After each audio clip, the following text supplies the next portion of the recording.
एक marathon running competition होता है। इस कंपटीशन में 11 धावक होता है जो कि फाइनल स्टेज में पार्टिसिपेट के लिए एलिजिबल होता है। लेकिन इस स्टेज को पार करने के लिए इन सभी को 2 स्टेज को पार करना पड़ा था। पहला स्टेज में 50 कैंडिडेट को सिलेक्ट किया गया था, दूसरा स्टेज में 25 कैंडिडेट को सिलेक्ट किया गया था और तीसरे स्टेज में 11 कैंडिडेट को सिलेक्ट किया गया। और अब ये फाइनल स्टेज होगा और इस स्टेज में किसी एक कैंडिडेट को सिलेक्ट किया जाएगा। जो भी कैंडिडेट इसमें सेलेक्ट होगा वो इस मैच का विनर होगा। सभी कैंडिडेट को रनिंग ट्रैक पर लाया जाता है और काउंटिंग शुरू होता है। 3, 2, 1 गो। जैसे गो बोला जाता है सभी रनर उस फिनिशिंग लाइन को टच करने के लिए दौड़ने लगता है। लेकिन आधे रनिंग में ही एक सबसे आगे चल रहा व्यक्ति और जो बीच में चल रहा था वो अचानक गिर जाता है। अब इंटरेस्टिंग की बात यहाँ से शुरू होता है। जो बंदा सबसे आगे चल रहा था वो गिरने के बाद दोबारा उठा नहीं, उस मैच से बाहर हो गया कि अब वो फिनिशिंग लाइन को नहीं टच कर पाएगा और उस मैच को जीत पाएगा। और जो बंदा बीच में गिरा हुआ था वो गिरने के बाद ही तुरंत उठता है और अपनी पूरी पावर के साथ दौड़ने लगता है। वो बाकी सभी को बीट ही नहीं किया बल्कि उस मैच को भी जीत लिया। यहाँ पर आगे गिरा हुआ बंदा उस मैच को जीत सकता था, लेकिन यहाँ पीछे वाला व्यक्ति ही क्यों जीत पाया? जबकि दोनों ही रनर था, दोनों के पास ही रनिंग स्किल्स था। तो पहले के पास जो चीज नहीं था वो था विल पावर, लेकिन दूसरे के पास विल पावर था जिससे कि वो उस मैच को जीत पाया। सेम हमारे लाइफ के साथ भी होता है। हम किसी काम को करने के लिए स्किल्ड तो होते हैं, मोटिवेटेड तो रहते हैं, लेकिन फिर भी हम अपने काम को पूरा नहीं कर पाते हैं because of lack of will power. आपके पास विल पावर की कमी होती है।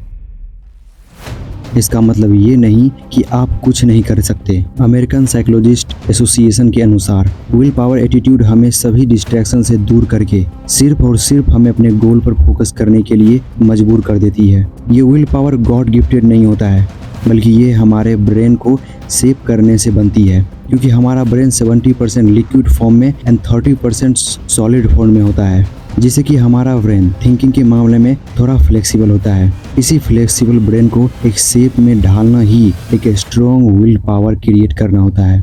इस वीडियो में 5 ऐसे स्टेप को समझेंगे जिससे कि हम अपने विल पावर को स्ट्रॉन्ग कर सकते हैं। इन 5 स्टेप में हम जो भी बताने वाले हैं इसकी मदद से आप लोग अपने विल पावर को रियली में स्ट्रॉन्ग बना पाएंगे।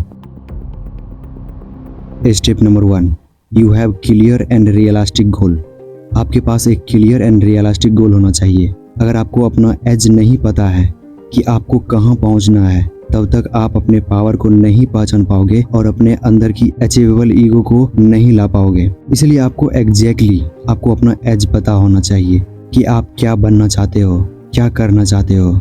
Step number 2, you have a routine. सिर्फ गोल सेट कर लेने से या अपने एज को पता कर लेने से कि मुझे ये करना है, मुझे ये बनना है, सिर्फ इस चीज से आप अपना विल पावर को स्ट्रॉन्ग नहीं कर सकते हो। आपके पास अपने गोल को अचीव करने के लिए एक प्रॉपर स्ट्रक्चर होना चाहिए कि एग्जैक्टली आप उस गोल को अचीव करने के लिए क्या क्या करोगे, आपका रोड मैप क्या है उस गोल को अचीव करने के लिए। क्योंकि जब आप मकान बनाते हो तो सिर्फ ये मकान बनाना है ये सोचने से वो नहीं बनता है, बल्कि जब स्ट्रक्चर बनाते हैं कि कहाँ पे बेडरूम होगा, कहाँ पे किचन होगा, तब जाकर आप उसको बनाते हैं एक प्रॉपर स्ट्रक्चर के साथ। इसीलिए आप अपने गोल को अचीव करना चाहते हैं तो आपको अपना रोड मैप एंड रूटीन बनाना होगा, तभी जाकर आपका विल पावर उस चीज को करने के लिए स्ट्रॉन्ग होगा। Step number 3, do real commitment with yourself. Salman भाई का एक डायलॉग आपको याद होगा कि जब मैं कमिटमेंट कर लेता हूँ तो मैं खुद को भी नहीं सुनता। तो यहाँ हमें ये डायलॉग को बोलना है। जिस काम के लिए हम कमिटमेंट कर लेंगे उसके बाद हम अपने ब्रेन की नहीं सुनेंगे जब तक कि हम उस काम को पूरा नहीं कर लेते।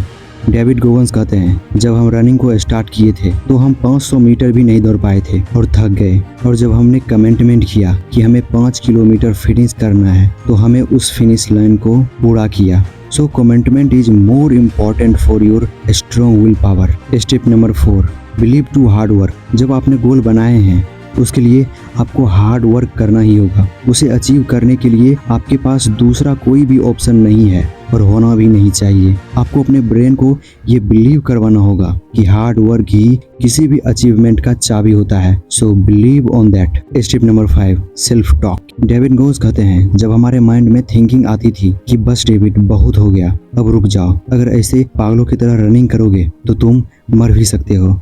फिर मैं बोलता था नहीं, मुझे ये खुद को साबित करना है कि मैं ये कर सकता हूँ और करूँगा। This is my commitment. Self talk हमारे ब्रेन में उठने वाले सवालों को क्लियरिटी देता है, जिससे हमारा विल पावर स्ट्रॉन्ग होता है। So self talking is more important for this.